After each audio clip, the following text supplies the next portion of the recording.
Bueno, gente, vamos a la palabra de Dios, Efesios capítulo 5, estamos desarrollando, pueden abrir sus Biblias. Estos son una serie de prédicas que estamos predicando. El domingo predicamos sobre la vida vieja, la vida nueva. También hablamos un poco de los hijos de luz. Y así vamos entrando en la parte final de este libro que lo desarrollamos en todo este tiempo. Y en el capítulo 5, específicamente en el versículo 13 al 17, dice la palabra de Dios: mas todas las cosas, cuando son puestas en evidencia a la luz, son hechas manifiestas, porque la luz es lo que manifiesta todo. Por lo cual dice: despiértate tú que duermes, levántate de los muertos y te alumbrará Cristo. Mirad pues con diligencia cómo andéis, no como necios, sino como sabios, aprovechando bien el tiempo, porque los días son malos. Por tanto, no seáis insensatos, sino entendidos de cuál sea la voluntad de Dios. Esta primera parte, como yo le venía diciendo, el contexto de este texto son los hijos de luz. ¿Quiénes son los hijos de luz?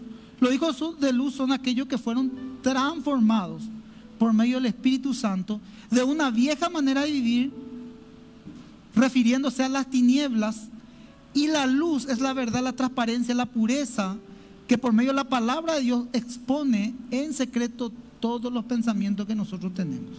Quizás dentro tuyo vos decís: bueno, pastor, yo no entiendo bien técnicamente lo que estás diciendo. Bueno, esto quiero decirles: dentro tuyo Dios sabe cuáles son tus intenciones y los pensamientos pecaminosos que puede tener en la mente y en el corazón.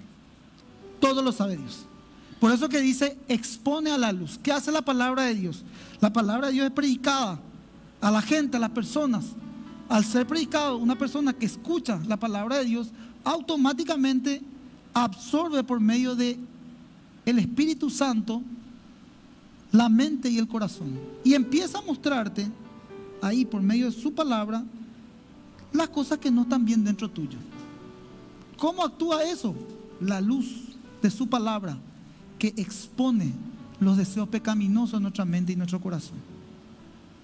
Dice la palabra de Dios: lámpara a mis pies tu palabra y lumbrera a mi caminar. La luz, por más que nosotros queramos apagar, no vamos a poder apagar, porque la luz es esa verdad instalada en nuestra mente y en nuestros corazones. Por eso le dice: despiértate. ¿A quién le dice Pablo despiértate? A la iglesia. Alumbrará Cristo. Esto es una promesa. Yo me acuerdo que cuando cuando empecé a gatear en el cristianismo, yo no conocía absolutamente nada. Conocía la Biblia por medio de la iglesia tradicional, porque tenía mi Biblia latinoamericana. Y la estudié con un diácono, pero no entendía mucho. Y cuando empecé a venir al cristianismo, a la iglesia cristiana evangélica, tenía una Biblia Reina Valera que nos peleábamos medio con Lore para poder leer entre los dos, porque quería saber una versión y otra versión, y todas las preguntas que una persona que de repente empieza a dar los pasos en el cristianismo se la hace. Entonces yo dije, me llamó la atención, en una librería cristiana evangélica decía la Biblia de las promesas. Y la Biblia de las promesas me llamó la atención y dije: voy a comprar esta Biblia. Era chiquitita, así parecía una billetera. Siempre cuento que medio era cristiano en la secreta y no quería medio que se sepa que yo ya me estaba yendo a una iglesia cristiana evangélica. Pues sabes que los perros te van a hinchar, te cambiaste de religión, te lavaron tu cerebro, ahí te roban tu plata, todo ese tema que vos y yo sabemos. Entonces guardé así en mi bolsillito y tenía, y me iba ahí en el colectivo y miraba mi Biblia, después miraba y guardaba otra. Y en una de esas le dije: Señor, siempre era mi lucha, si la presencia de Dios era verdad genuina, o era mi mente, o estaba medio loquito, ¿verdad? Esa siempre fue mi lucha. Pero yo sabía que en el fondo era el Espíritu Santo que me quebrantaba, porque me quebrantaba en serio. Entonces en una de esas le digo: Señor, háblame por medio de tu palabra, pero háblame, y te pido que la palabra que voy a abrir se pueda cumplir en mi vida. Por favor, Señor. Y voy a marcarla y voy a caminar en todos los años, si vos me permitís, Señor, sobre esta palabra que vos me vas a dar. Así oré. Miré mi Biblia, leía uno, leía otro, varias promesas. hasta que me quedé en Isaías capítulo 60. Cuando miré ese versículo, te habrá pasado, es como que dije así, esto es lo que Dios me quiere decir. No entendía absolutamente nada, mi querido hermano. Habéis y te fuiste y viniste y desastre. Yo aprendí a leer por medio de la versión Reina Valera, esa es la versión que más me gusta, pero yo nada que ver, mi querido. Reítelo bien. Entonces dije yo, acá está. Agarré y marqué. Isaías capítulo 61 y 2 dice: levántate y resplandece, porque ha venido tu luz, y la gloria de Jehová ha nacido sobre ti.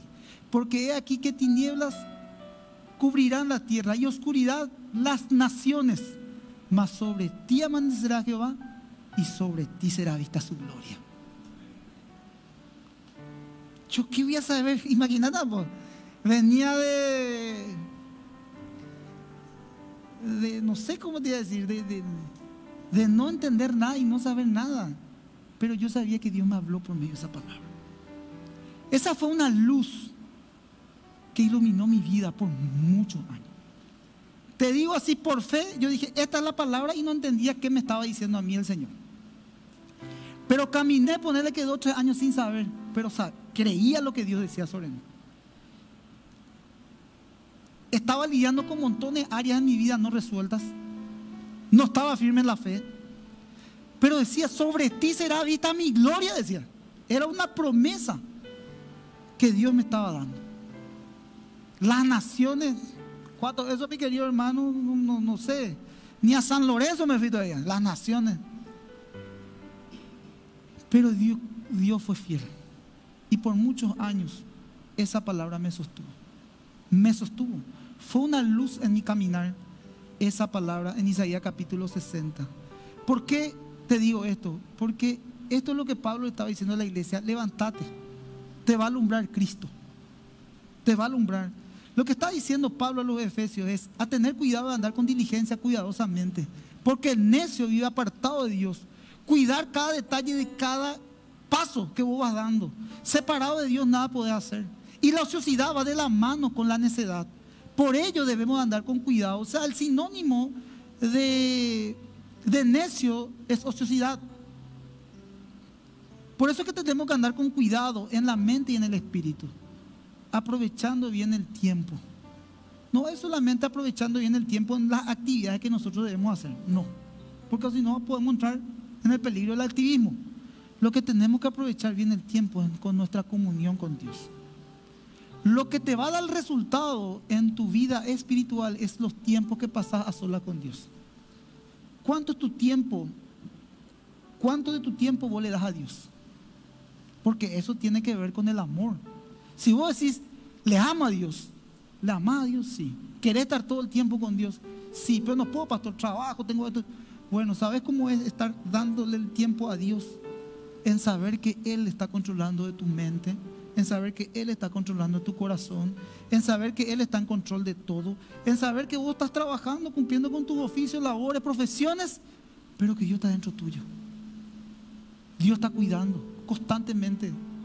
Y también te va convenciendo. No pises ahí, no mires acá, doblate acá, huí cuando tenés que huir, corre por tu vida porque vas a caer. Y todo Dios te empieza a hablar por medio de la parte interna que es su espíritu. Tomad esta decisión. Y créanme, mis queridos, esos pasos es una luz y una seguridad para ir caminando. Por eso le dice Pablo a la iglesia: despertate y anda cuidadosamente. Muchas veces el cristiano, ¿sabe cómo anda? En medio de las tinieblas. Anda, ¿viste esos campos minados? Tipo, pisando, porque pisas mal y ¡bum!, explota. Entonces, pisa firme, pero sé prudente, cuidadosamente. Cuidadosamente. No seas insensato, no seas necio. Muestra la imprudencia y la madurez en los actos. Por eso decía: por tanto, no seas insensato, sino entendido para ver cuál es la voluntad de Dios. Entonces, aprovechar bien el tiempo es comunicarte, tener una buena comunicación con tu Dios por medio de su Espíritu. Es hablar con Dios. El hombre, la mujer que habla con Dios, está con Dios, se le nota completamente distinto. Tiene una relación. Cuando orás, cuando hablas, hasta se puede quebrar por la sensibilidad que tiene espiritual. Y hoy en medio de todo este mundo que vivimos, lo único que hace es endurecernos. Por tantas cosas que vemos, por tantas cosas que escuchamos, porque estamos pues en todo este tema de oscuridad. Y lo único que hace es defraudarnos, decepcionarnos, endurecernos. La injusticia que se vive socialmente, la injusticia misma, hablando en los derechos de cada ciudadano. Y todo eso trae una dureza, una dureza. Te endurece. Es como que te sentís decepcionado, es como que te sentís, decís, qué bárbaro, Jack, hasta este punto tenemos que llegar. Bueno, y ahí tenemos, ya no nos queda nuestra esperanza de apelar a la justicia divina de Dios. Apelar a esa justicia divina. Porque al fin y al cabo, para nosotros, esto Pablo le estaba diciendo a la iglesia, la voluntad de Dios es agradable y perfecta para nuestra vida. Y en ese proceso de dolor, de sufrimiento que podríamos estar pasando, vamos caminando a un proceso de santificación. Porque eso pues te puede endurecer y descarriarte. Pero nosotros ya no estamos en esa opción. Ya estamos firmes en el Señor. De eso vamos a hablar hoy. Tenemos la armadura de Dios para pelear y para combatir los momentos malos o los días malos, como se dice. Pero a nosotros ya no es una opción irnos al mundo. Pero créanme que cuando uno no está firme en la fe, arraigado, lo primero que piensa es: me descarrío, me voy allá, me voy acá. Sin embargo, nosotros no. Entonces vos me decís, y al aguantar, al soportar, al caminar en ese proceso difícil, hay sufrimiento, hay dolor, cierto, pero hay un proceso también de purificación y de santificación. Para conocer la voluntad de Dios, agradable y perfecta para nuestras vidas. El 5:18 al 20 dice el libro de Efesios: no os embriaguéis con vino, en lo cual hay disolución, antes bien se lleno el Espíritu, hablando entre vosotros salmos, himnos, cánticos espirituales, cantando, alabando al Señor en nuestros corazones, dando siempre gracias a Dios, al Padre, en el nombre de nuestro Señor Jesucristo. Acá Pablo ya empieza a terminar la sección del capítulo 5 para entrar en el capítulo 6. Y dice que no embriaguéis con vino. Él da un ejemplo, una metáfora. ¿Por qué? Porque cuando uno está embriagado, o sea, cuando uno ha tomado mucho alcohol, está controlado por el alcohol. Entonces, ¿qué hace? Se desinhibe muchas veces, dice cosas que al desinhibirse dice sus verdades que tiene instaladas en el corazón. Generalmente esas cuestiones pueden armar pleitos porque no está en su cabal, está controlado por el alcohol. Entonces, ¿qué hay? Disolución, disputa, pelea, pleitos. Entonces dice: antes bien se lleno el Espíritu, y utiliza metafóricamente esta palabra: no te embriagues con vino, sino embriagate del Señor. Así como una persona está controlada por el alcohol, así tiene que estar controlada por el Espíritu Santo. Y cuando una persona está controlada por el Espíritu Santo, es completamente lo opuesto. Completamente lo opuesto. Lleno el Espíritu de Dios quiere decir que todo cristiano, todo creyente serio, genuino y verdadero, debe de ser visitado y debe de recibir el bautismo, la llenura del Espíritu. Es la influencia del Espíritu sobre nuestras vidas. Que seamos controlados por la palabra de Dios, llevando un estilo de vida puro, confesando nuestros pecados, muriéndonos a nosotros mismos, rindiéndonos a la voluntad de Dios, dependiendo de su gracia, poder en todas las cosas. ¿Saben qué es ser lleno del Espíritu? Es permitir que nuestra mente sea dominada y controlada por medio de la palabra de Dios en todo lo que pensamos y hacemos. Ser lleno del Espíritu es andar en el Espíritu, y se manifiesta los frutos del Espíritu en nuestras vidas, la formación de nuestro carácter por medio de las situaciones que yo les iba ya mencionando. Después del capítulo 5, en el 21, habla de someteos los unos a los otros. Y acá entra, primeramente habla del sometimiento del hombre y de la mujer hacia Dios. Nosotros escuchamos mucho: no, el cristianismo es machista. No, lo que pasa es que por eso la mujer se levanta y por eso se va a otro extremo la sociedad y creemos nosotros las mujeres en el feminismo. No, no es el hombre ni la mujer. Acá el libro de Efesios enseña perfectamente que no es más el hombre que la mujer, ni la mujer más que el hombre, sino que habla en un contexto matrimonial. Ambos, para que su vida dé fruto y tenga resultados positivos en su vida, ambos deben de someterse a Dios, tanto el hombre y la mujer. Y lo que Dios da y Pablo enseña son los roles: el rol del esposo, el rol de la esposa. Y habla que la cabeza es el hombre. El hombre es la cabeza, pero el hombre como cabeza debe estar sujeto a Cristo y la mujer al hombre. Dice la palabra de Dios: marido, amad a vuestras mujeres. Amad. ¿Qué es amar? Servir, dar, escuchar, ser un proveedor, ser un protector de las mujeres. Si una mujer ve a un hombre de esa manera, responsable, que le cubra, le sirve, le ama, le protege, le provee, ¿qué mujer no va a estar sujeta a su esposo? Pero ese hombre, la característica que te mencioné, es porque está sujeto a Cristo. No es ese hombre que te vaya a comprar la despensa de la esquina. No, es un hombre de Dios indudablemente, que lo trata con mansedumbre, como dice la palabra, como un vaso frágil a su mujer, a su esposa. No impone un respeto ni no golpea imponiendo las cosas que debe hacer. Me tenés que respetar porque yo soy la cabeza, porque eso no funciona. Eso no funciona. Eso es lo que el Señor mismo y es un principio de liderazgo. A sus discípulos le enseñaba: quien quiere ser mayor, que sirva, que sea humilde. Un hombre que perdona, un hombre que se humilla, es un hombre que gana autoridad. Para el mundo es un despreciado, es un débil, pero para Dios automáticamente un hombre que actúa de esa manera, Dios lo levanta y le da autoridad. Le da autoridad con sus hijos, le da autoridad con su familia. Su esposa le admira, se le sujeta a la esposa, al esposo. ¿Por qué? Porque aplica los principios bíblicos de autoridad. Dice la palabra de Dios que Cristo viene a buscar a su iglesia, y es el ejemplo mismo del sometimiento que estamos viendo acá en Efesios. Eso está en el 5:21 al 33. ¿Quién es la novia? La iglesia. Nosotros somos la iglesia. ¿Quién es el novio? Cristo. Y dice que Él viene a buscar a su iglesia sin mancha ni arruga, pura y santa.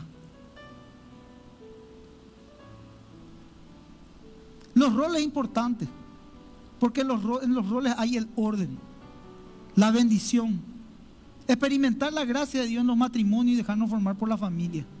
Ahora, esa es la parte que te hice breve, después puedes leerlo. Esto en los casamientos, sí o sí, se suele citar.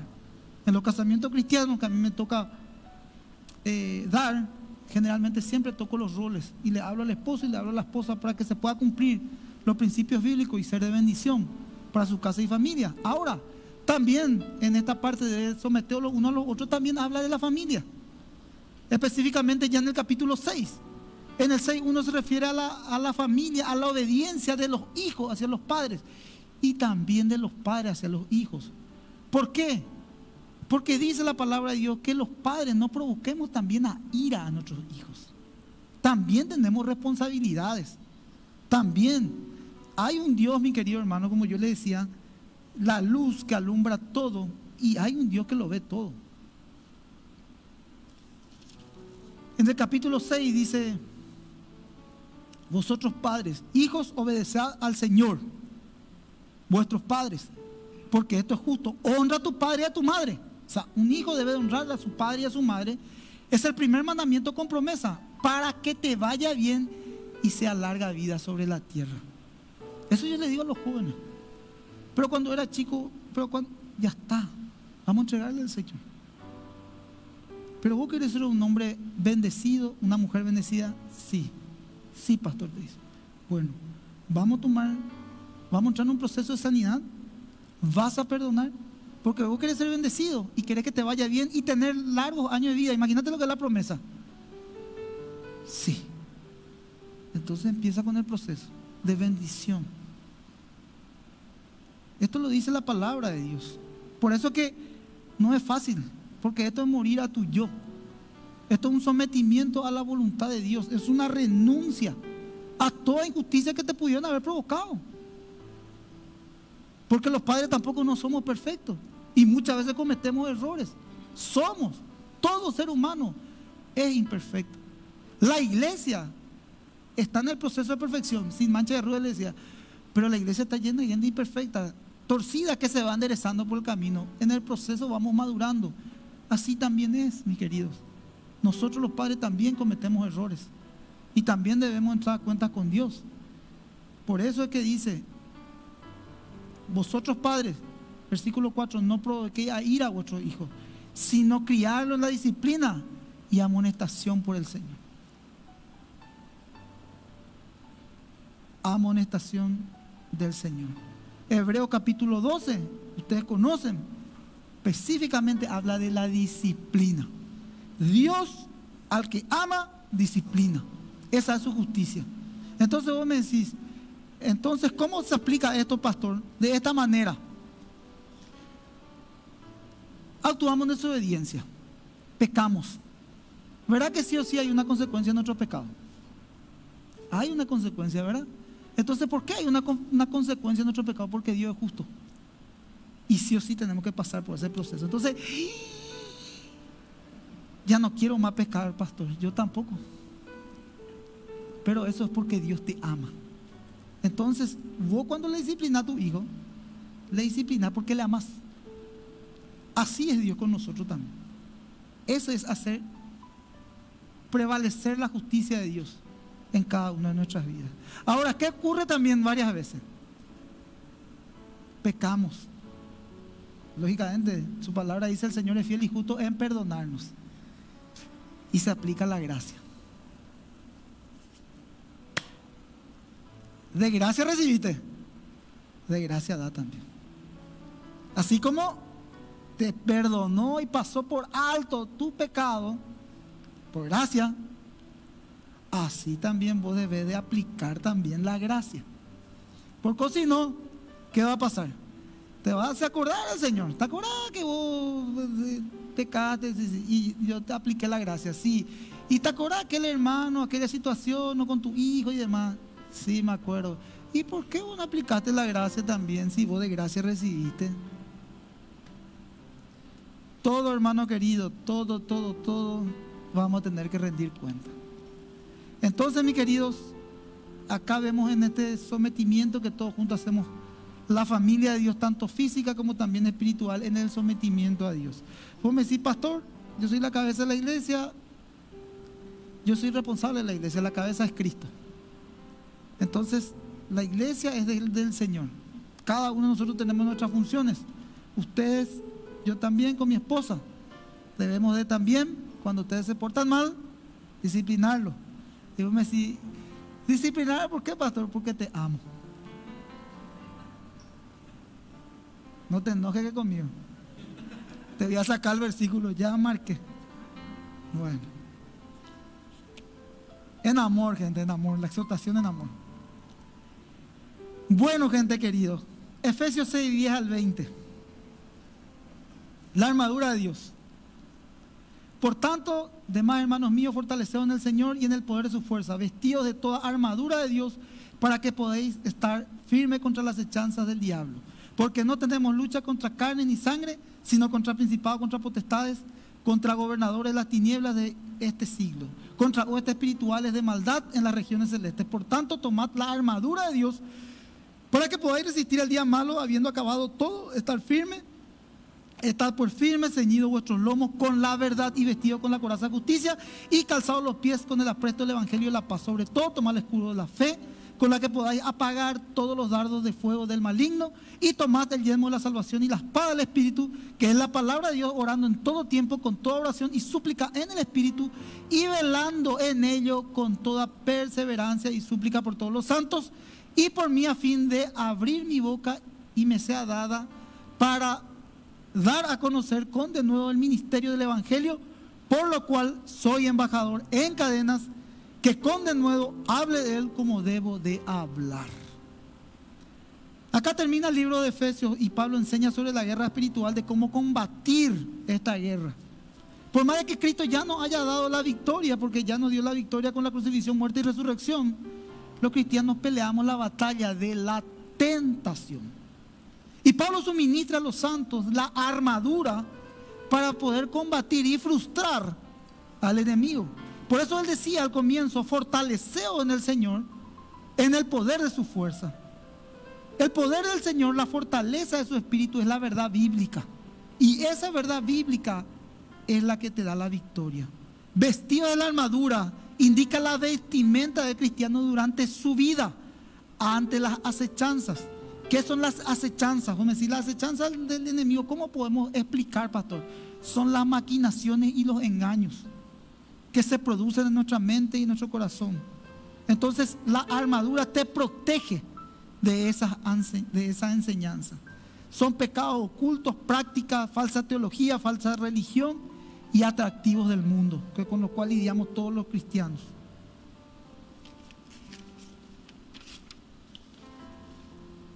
Nuestra lucha no es contra el hombre, no es contra carne ni sangre.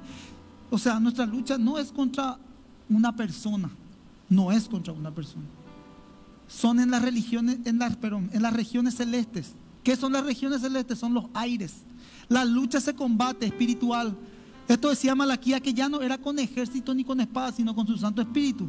Anteriormente, las batallas, las guerras en la antigüedad, era por medio de soldados que se capacitaban, los hebreos, los filisteos, los cananeos. Desde niños se le ejercitaba para la batalla. ¿Por qué? Porque las batallas eran por los territorios. Entonces ganaban los filisteos y tomaban territorio de Israel, de los hebreos. Ahora, esas batallas ya no iban a ser con espada, o con la coraza, o con el escudo. Ya no iba a ser. Las batallas iban a ser espirituales. Entonces, las batallas que se generan los creyentes son en los aires. En los aires. Entonces, cuando uno está orando, lo que está ganando son los aires.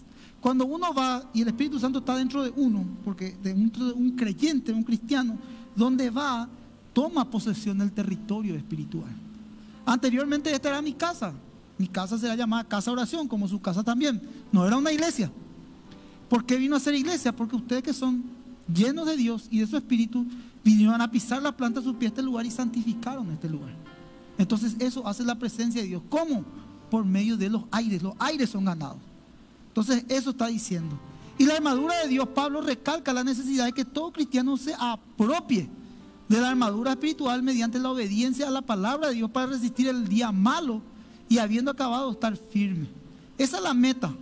Estar firme ante las tentaciones. Resistir.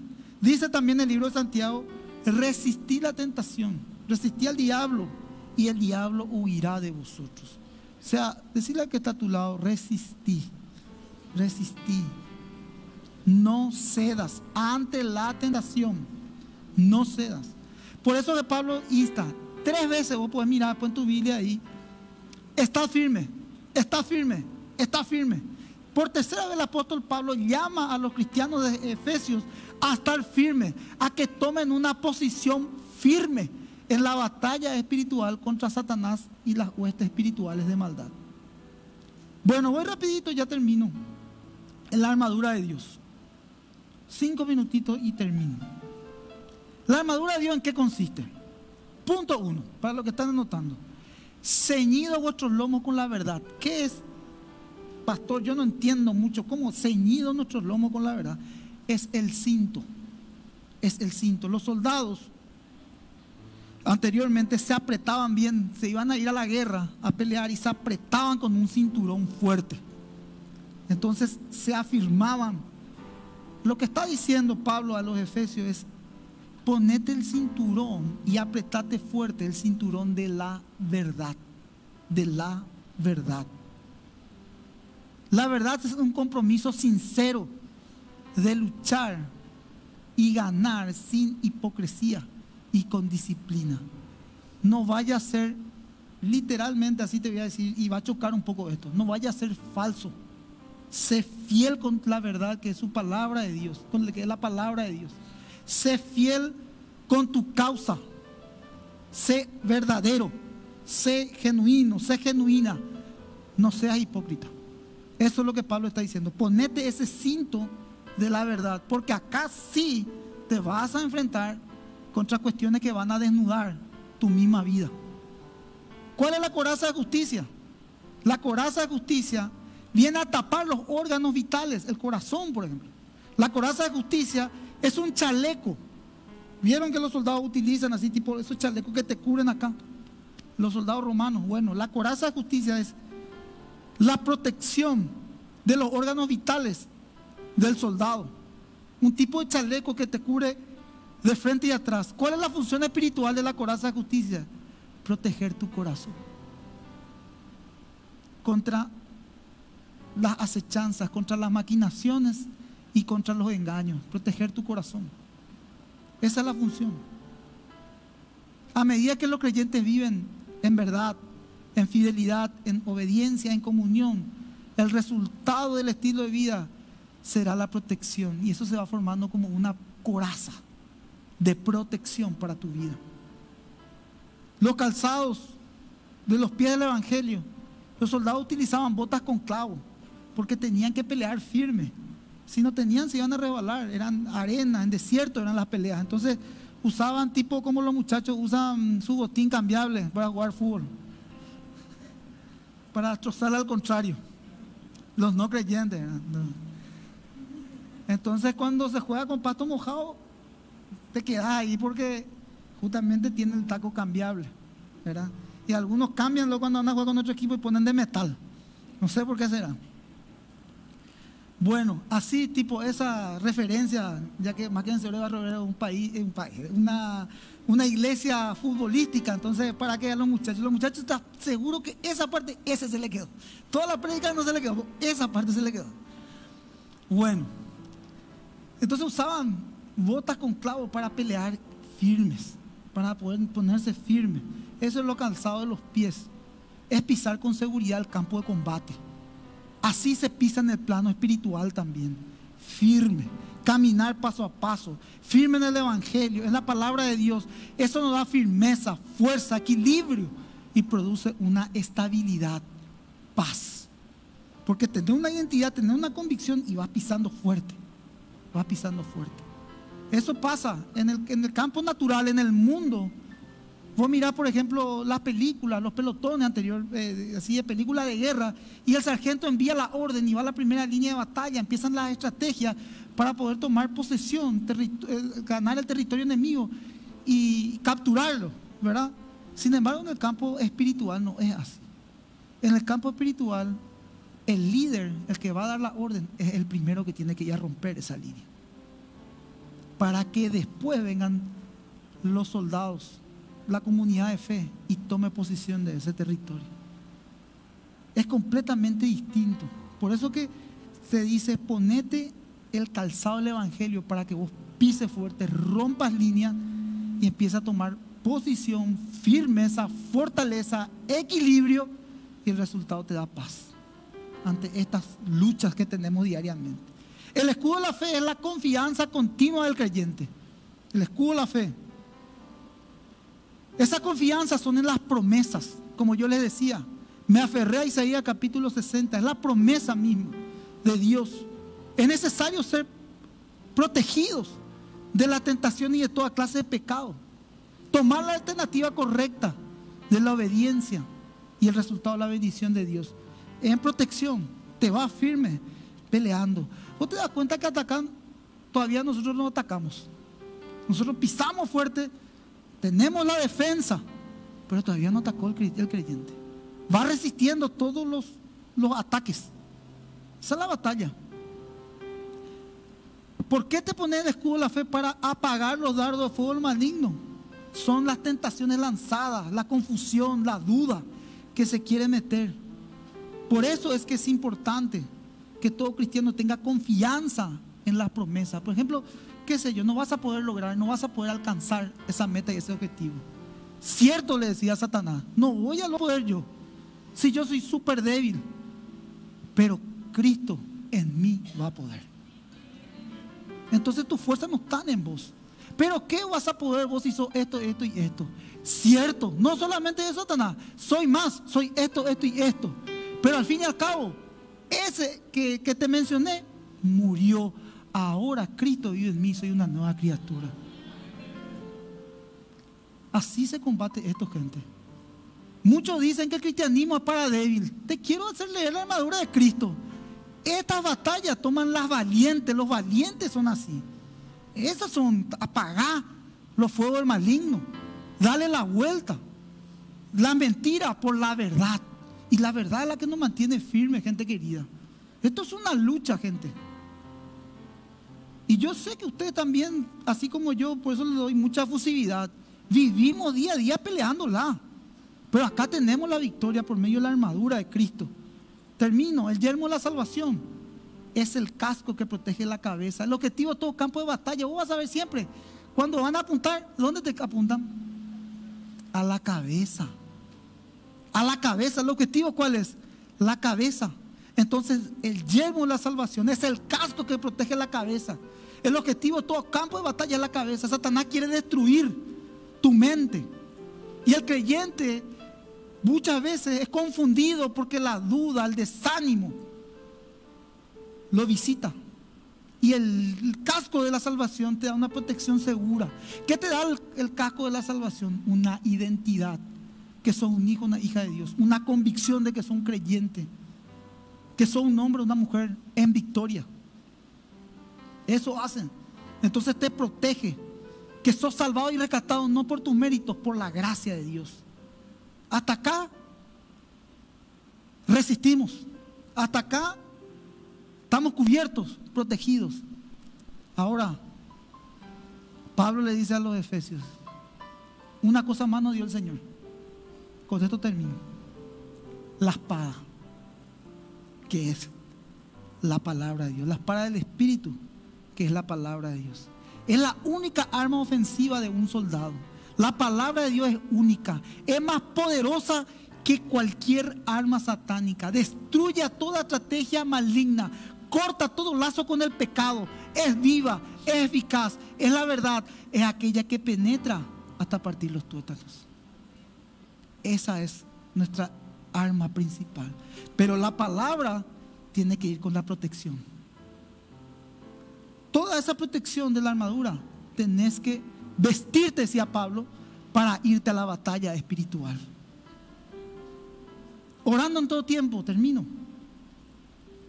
Debe ser el carácter, el estilo de vida del creyente. Oración, súplica, en todo tiempo. Debe ser algo frecuente, necesario.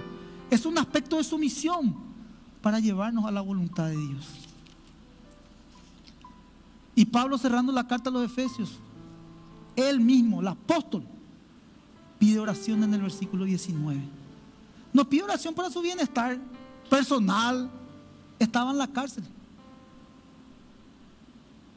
Para que pueda seguir teniendo fuerza, valentía de nuevo y fidelidad en la proclamación del Evangelio.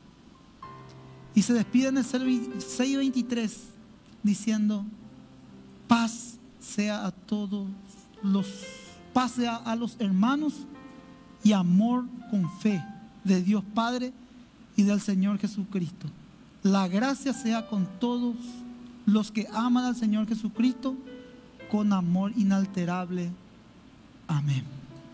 Y cierra el capítulo 6 de Efesios. Le damos muchas gracias a Dios. Esto ustedes pueden, la prédica está en YouTube, la prédica está en Facebook. Esto pueden ustedes estudiarlo más minuciosamente. Traté de resumirle al máximo, pero creo que el mensaje fue dado y creo que el Señor nos bendijo también porque tenemos una herramienta espiritual maravillosa que es la armadura de Dios en nuestras vidas. Y con esa armadura revestirnos para poder pelear el día malo. Amén, hermanos. Nos ponemos de pie.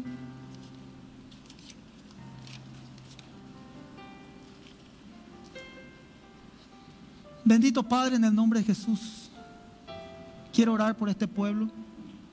Gracias porque tu palabra fue dada y pudimos cerrar todo un libro más de poder examinar en este año tu palabra.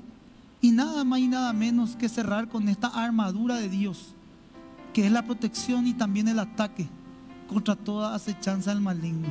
Tu palabra es verdad, Señor. Y ella dice que por medio de esta armadura resistamos la tentación del enemigo. Y también Santiago dice que huirá de nosotros. Somos tan bendecidos, Señor, de poder tener tu palabra. Y si la tenemos, en nuestro corazón tenemos todo. Ayúdanos a obedientemente aplicarla, Señor, y poder recibir la bendición y ser libres de toda atadura que podemos estar viviendo, Señor. Que no se geste la duda ni la confusión en nuestras mentes. Antes bien te pido, Espíritu Santo, que limpies nuestras mentes, nuestros corazones, y que, Señor, podamos por sobre todas las cosas disfrutar de toda la bendición que tú tienes para cada uno de nosotros. Quiero bendecir al pueblo en esta noche. Que la bendición del Padre, la bendición del Hijo y la bendición del Espíritu Santo esté con cada familia presente en este lugar, por aquellas que siguieron la transmisión. Que Dios les bendiga y que puedan tener un buen retorno a sus casas visitados por la paz.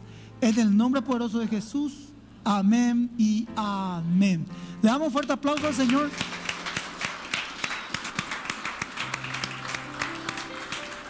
Feliz Navidad para toda la iglesia. Feliz Navidad, que pasen en familia de lo mejor, que sus mesas estén bendecidas por el Señor. Y cualquier cosa, yo estoy a las órdenes, gente querida. Si alguien quiere oración, puede pasar. Que Dios le bendiga. Nos vemos el domingo.